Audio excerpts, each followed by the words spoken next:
pembelaan kita ya pada sidang hari ini, hari apa nih? Hari Selasa, tanggal 17, bahwa terdakwa atas nama Sumi, seorang janda yang dizolimi. Jadi dia dituduh pasal penggelapan. Padahal penggelapan ini sebenarnya ini masuknya ranah perdata. Karena apa gini? Pasal 372 KUHP. Jadi 372 KUHP itu mengenai penggelapan ya. Jadi minggu kemarin sidangnya itu jaksa penuntut umum sudah menuntut 2 tahun 6 bulan. Jadi kita bandingkan ya. Ada perkara yang sudah diputus PT Bima itu hukumannya karena dia merugikan negara dan rakyat Indonesia cuma dihukum 3 tahun denda 5.000. Jadi di mana ada keadilan? Ya, jadi di sini seorang Sumi janda yang dizolimi oleh mantan suami Sumi ini tidak pernah menikmati uang dari penggelapannya itu untuk dirinya sendiri, memperkaya diri sendiri, tapi untuk kepentingan anak-anaknya. Itu buktinya kita tidak bisa bantah karena sudah merupakan dari rekening BCA. Kalau ya, aset-aset yang dijual Pak itu kan memang udah aset biologi kan? Iya. Itu udah aset keluarga. Justru begini, awalnya itu sebenarnya Sumi ini diberikan namanya surat kesepakatan atau baru ini waktu mau diceraikan nih mas suaminya, udah kamu masih muda nih, untuk biaya hidup kamu nanti saya kasih nih 6 aset baru gini, ada mobil, ada rumah, ada apartemen gitu ya. Nah seiring dengan waktu setelah dia cerai, rupanya si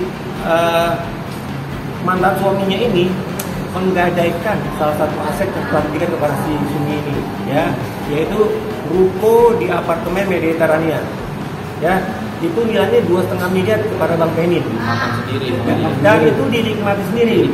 Nah dari situ Sumi lagi dekat dengan seorang laki-laki ya, dia seorang dokter dan punya BPR, dia mengerti hukum. Dari situlah awal bencananya. Jadi Sumi itu langsung dibuatkan gugatan, semua disiapkan sama dia. Dia akhirnya gugat ke pengadilan Bekasi.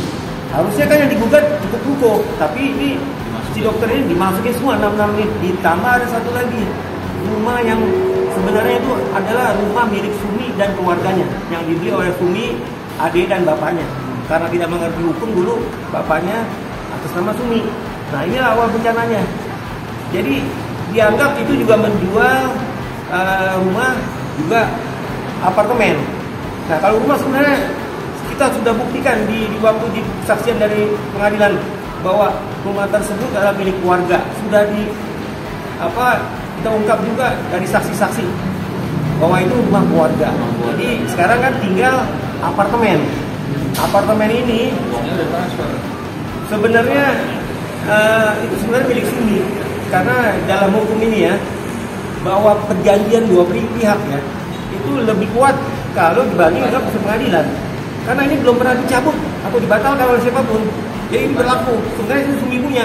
Jadi apalagi kita lihat setelah dia menjual apartemen tersebut, dia juga istilahnya tidak tahu di mana si pelapor ini, Bugito, mantan suaminya. Ternyata Bugito itu lagi ditahan karena kasus narkoba. Nah, Sumi ini akhirnya uang tersebut dipakailah buat menyekolah anak-anak. Ini juga atas saran siapa? Dari orang yang ngerti hukum, si dokter itu. Jadi semua Sumi dianggap ini bencana karena dia dekat sama dokter itu. Ya itulah. Kalau mantan suaminya Pak, setelah menceraikan Sumi ini menikah lagi atau menikah lagi?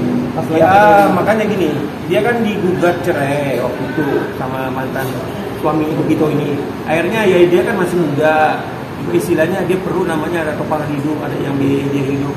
Ya akhirnya dia nikah lagi. Nah itulah makanya akhir dari Sumi yang istilahnya yang tidak beruntung, dapat lagi suaminya. Ternyata marah dikit, pak, KDRT-nya muncul. Nah disitulah, kalau di situ Sumi akhirnya dia istilahnya yang menggugat cerai suaminya karena suaminya itu ringan tangan. Jadi itu perjalanannya sampai situ ya, akhirnya dia berkenalan dengan seorang dokter yang katanya punya BPR. Dia merasa yakin karena orangnya kan punya pendidikan tinggi, punya BPR yang dia mantannya itu memang benar bandar narkoba. Sudah ada putusannya. Pernah ada 8 tahun. Sudah ada putusannya. 8 tahun. 8 tahun cara pakaian itu orang nggak benar itu. Apa sih harapan dari kuasa hukum Bung Sumi sendiri ini? Ya pokoknya kita minta keadilan agar dia pokoknya 372 dia terbukti. Karena apa? Ini sebenarnya perdata. Kenapa perdata? Harusnya kan asetnya semua ditotal dulu semua. Apalagi ini masih ada sisa kan? Di total baru ketahuan bagian si A berapa, si suami berapa, si terdakwa berapa. Itu baru namanya pidananya baru muncul. Karena masih ada beberapa aset, mana ada pidananya. Perdata itu. Begitu kita tambahin uang hasil penjualan itu ditransfer semua ke anaknya. Jadi nggak ada yang nikmatin, gimana kerugiannya gitu. Ada buktinya juga tuh. Buktinya udah nggak bisa dibantah. Itu udah gitu. Ini semua. Ini dijalani untuk usaha kan ya? Untuk usaha dan kuliah. Ya, dia sebatang kara. Dia tidak melakukan hal ini untuk memperkaya diri. Dia melakukan ini semuanya demi anak-anaknya. Itulah seorang ibu berkorban untuk anak-anaknya. Tetapi didapatkan oleh anaknya adalah kezoliman. Ya, kalau saya bilang anaknya ini sekarang adalah paling muda versi milenial. Untung aja ibu tidak menyumpahkan anaknya. Kalau sampai itu sumpah, saya nggak tahu apa yang terjadi. Saya berharap Ibu Sumi, majelis yang terhormat, bijaksana melihat daripada pembelaan alat bukti. Ya, Sumi bebas dari perkara ini. Satu hal, kedua juga. Ini perkara harta gono bumi. Tidak ada yang dirugikan. Ini perkara keluarga. Tidak pantas ya penegak hukum. Ya, ini dipidanakan. Karena harta ini pun didapatkan saat mereka berumah tangga sama-sama. Dan Sumi masih kecil dinikahkan oleh pelapor mantan suami itu saat umur 21 tahun.